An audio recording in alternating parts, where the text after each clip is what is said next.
So I don't need one. I don't know what one is, but I wanted one. It was on eBay. I've seen them before. I don't know what they are. And the price was too cheap to ignore. I got this for 40 bucks, shipping included. So I figured 40 bucks, the case is worth 40 bucks. It is an Agilent digital receiver, an E6454C, 1850 to 1910 and 1930 to 1990 megahertz. So CDMA and GSM. So these are kind of obsolete protocols now. So that's probably why it's so darn cheap. But it's got an RF connector on it, and it's got a GPS antenna connector on it. So it's got to have some good stuff in it, right? It's got to have at least a mixer or fancy chip or something, and maybe it's got a GPS receiver that with a disciplined 10 megahertz clock or something in there. I don't know. The way that these are used is you have a whole bunch of them in series. You can loop these together and daisy chain them, and then you put them on this other piece of equipment. I don't know much about it, but you and I get to figure out what's inside this thing and whether my 40 bucks was well spent or not.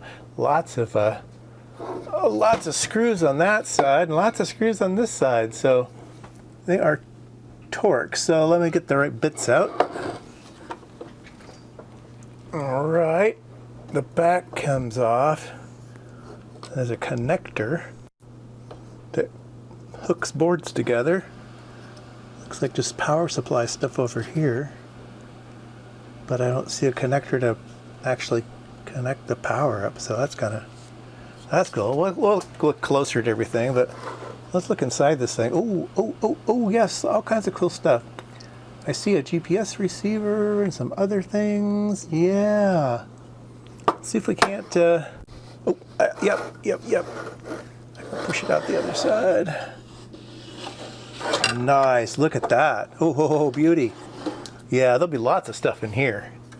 Lots of cans. All kinds of good stuff in cans. And look at these fancy things over here. RF goodies. Here's where the RF goes in. And then it goes along this way, probably amp, mixer, amp, I don't know. And then cans. And then underneath, I've seen this before. This is a GPS receiver. And fancy power supply, real fancy power supply here. Another card. Yeah. All kinds of good stuff. Yeah, well spent $40, I would say. Yeah, I'm going to have to poke around on this off camera, and then I will come back with more of a intelligent. Yeah, here's a 9.6 megahertz. I wonder if that's disciplined or not. Probably not, that's my guess. But yeah, I'll take a look. All right, let's look at some of the boards here. Got them out. Obviously, the heavy lifter is this guy here. Analog device is a digital signal processor, DSP. So yeah, there's all the heavy lifting. And it's got lots and lots of RAM. So these are all RAM chips. So yeah, you can go really, really deep. I think these are 4 meg each. So yeah, lots of megs of RAM. So this thing can capture a big data stream. That's what it's all about. On the back side of the board, or is it the front side of the board? No, it's the front side of the board. This guy here is also one of the heavy lifters. I think he's a 41 megahertz A to D. Yeah, he's zoomy. So he probably throws data into some other RAM chips here. So digitize and store, and yeah. This is a pretty fancy board. I'm not sure what that chip is there. There's interesting some clock generation over here. Focus on that. Looks like maybe some type of clock generation on this side. And this looks like a whole bunch of dividers. That would be my guess. Yeah. Some more. Here's the flash. This stores the program for the DSP.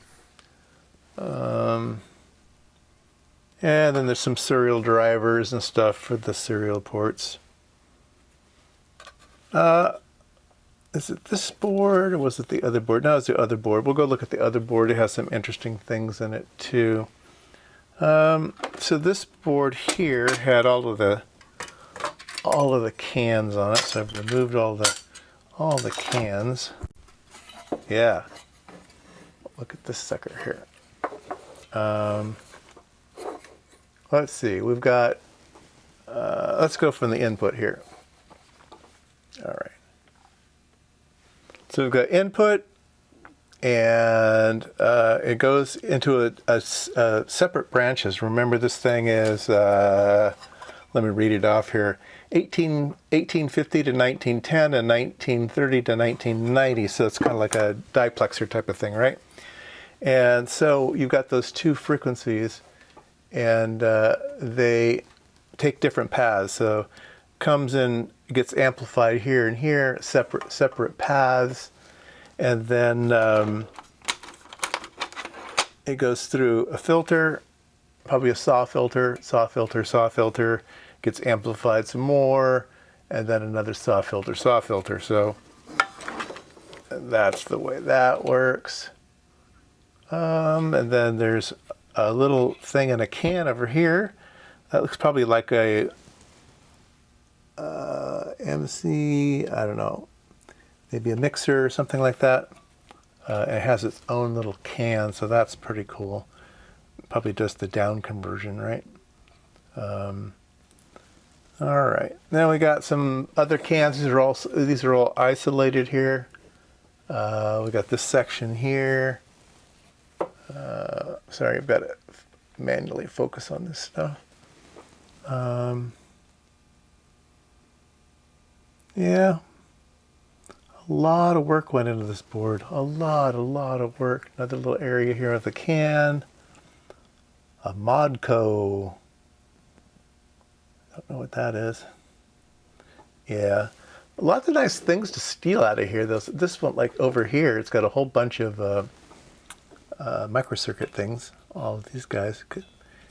And another big SAW filter here.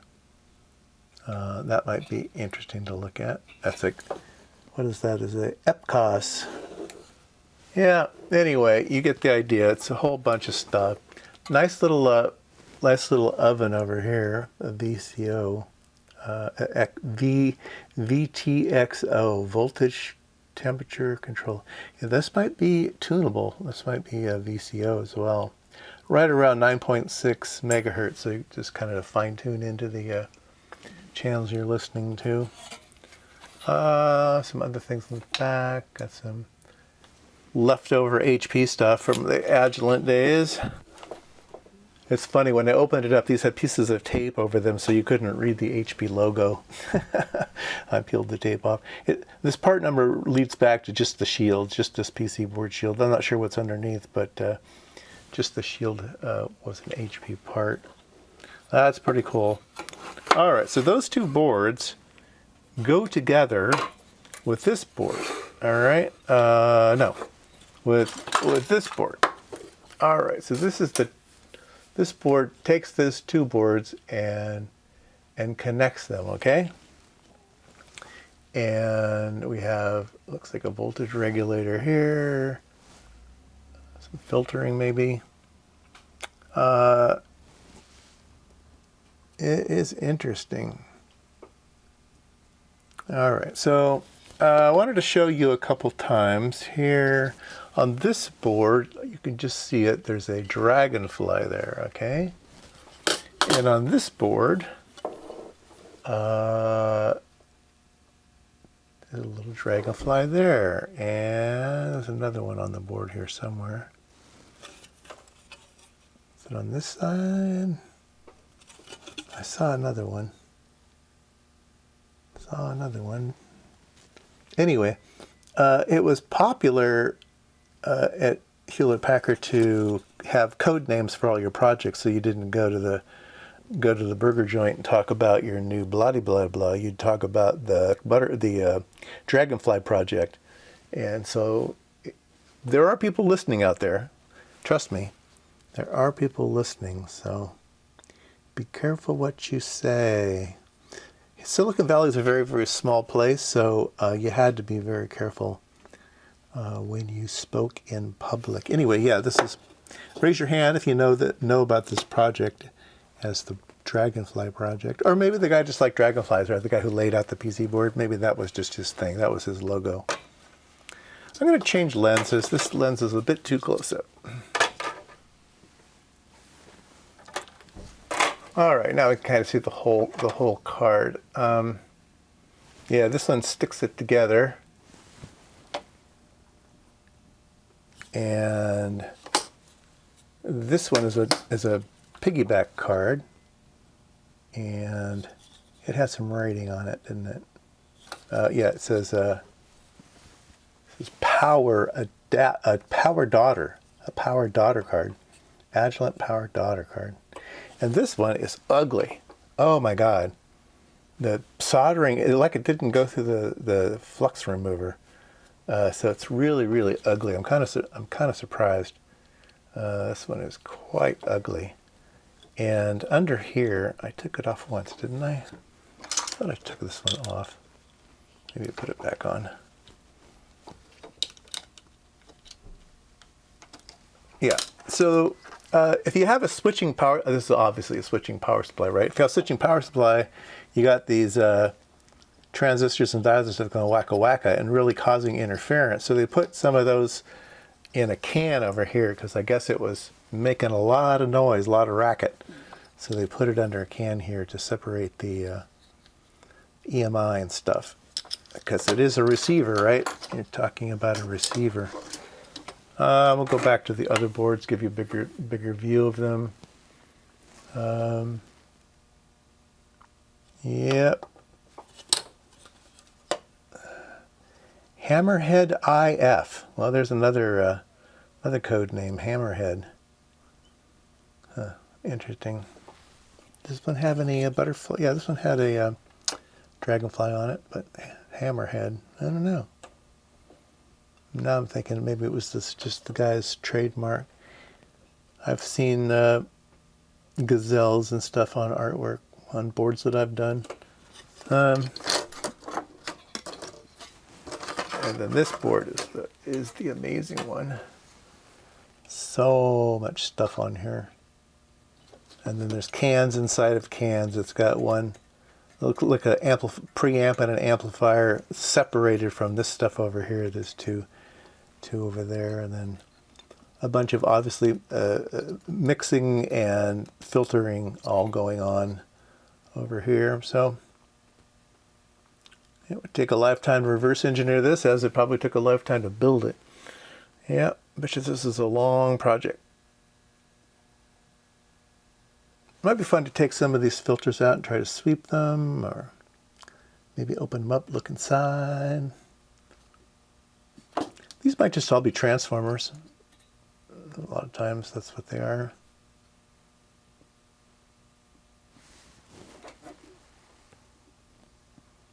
I mean, $40, pretty good. I mean, just that connector right there is more than $40. Yep. SMA on this side and N on that side. And all these cool stuff in here. This board's not so much. Probably can't save much off of here. There's one part over here.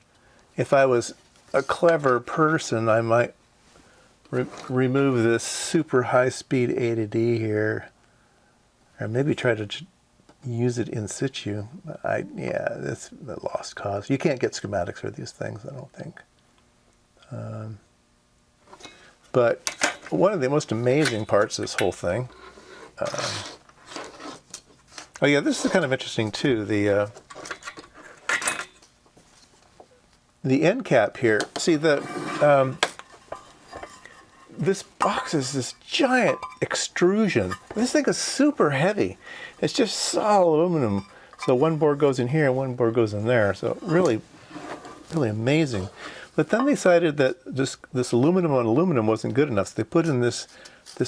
It's not really RF gaskets. It's like I don't know, something you would find in a toaster oven.